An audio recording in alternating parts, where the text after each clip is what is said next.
Welcome, welcome. Welcome replay viewers. Welcome live guests. Welcome everybody.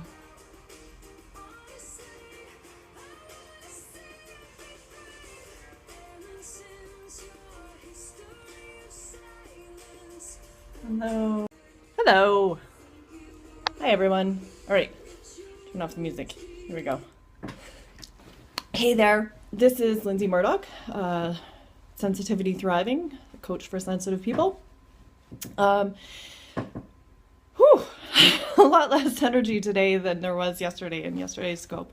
I did a co-scope with a friend. It was awesome. It was so much fun. And in yesterday's scope, I told y'all that I fell apart after we moved 3 years ago, a little over 3 years ago, across the country from Ontario here to Alberta, to Calgary.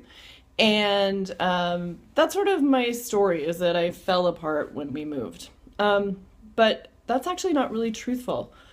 What really happened was that I abused myself after we moved.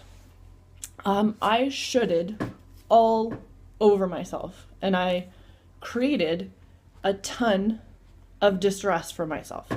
I wanted to read you a little passage from this book, Nonviolent Communication, NVC. This is a fantastic book by Marshall B. Rosenberg. And the passage goes a little something like this. In our language, there is a word with enormous power to create shame and guilt.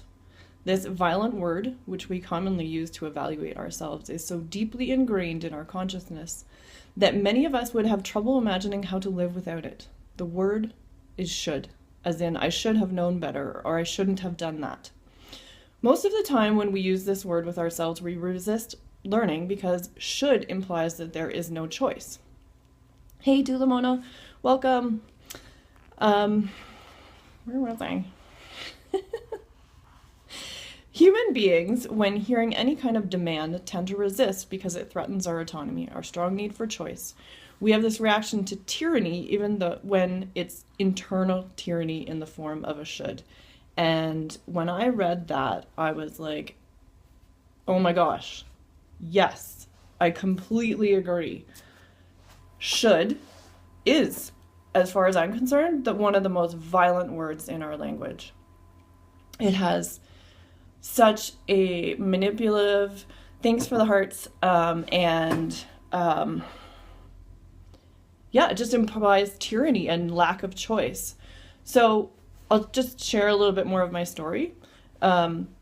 Before we moved across the country, I had done a fair bit of personal work and got myself to the point where I felt really good. I felt very stable in my emotions. I felt very clear. I felt like I was kind, compassionate. I was being the kind of parent that I wanted to be on a consistent basis. I was being the kind of partner in my marriage that I wanted to be on a consistent basis.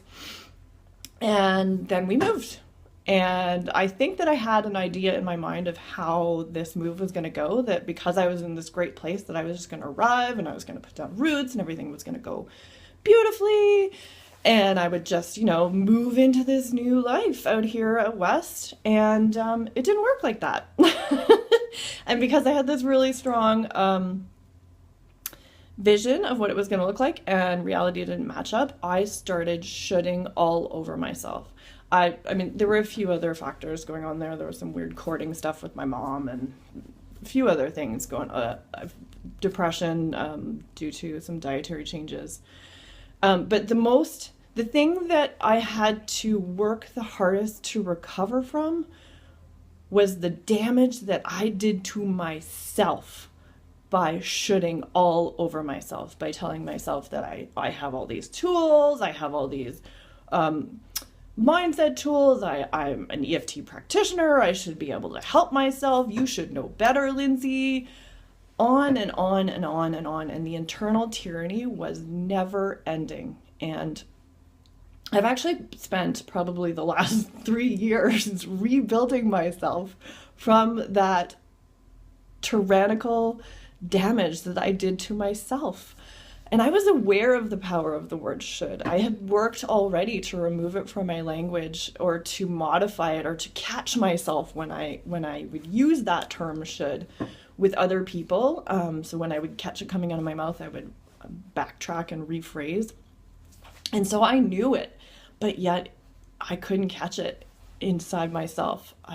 It was just a really ingrained habit. And I was thinking about it this morning, and I kind of feel like this relationship that I had with should and shoulding is kind of like that relationship with the bad abusive boyfriend that some people have, where they know it's not good for them, but they keep going back to it.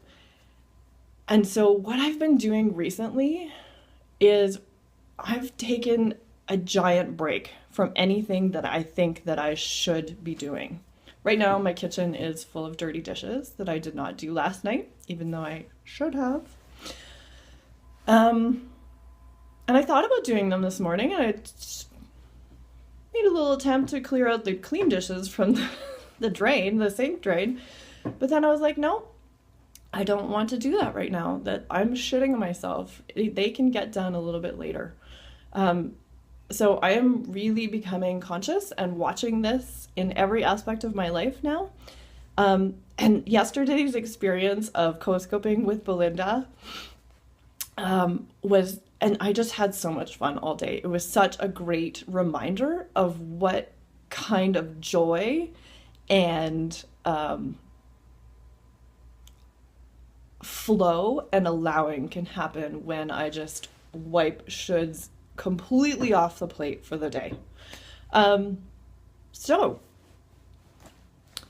that would be my encouragement for today, is to become aware of the way that you, if this feels like, if this resonates with you, if you feel called, that would be my invitation, is to become aware of the ways that you should yourself, and the ways that you maybe are abusing yourself by using that should. I could probably go on and cite thousands of examples of ways that I've done that, and maybe I will sort of break it down in some future scopes. But for today, I'm signing off. Thanks everyone for tuning in.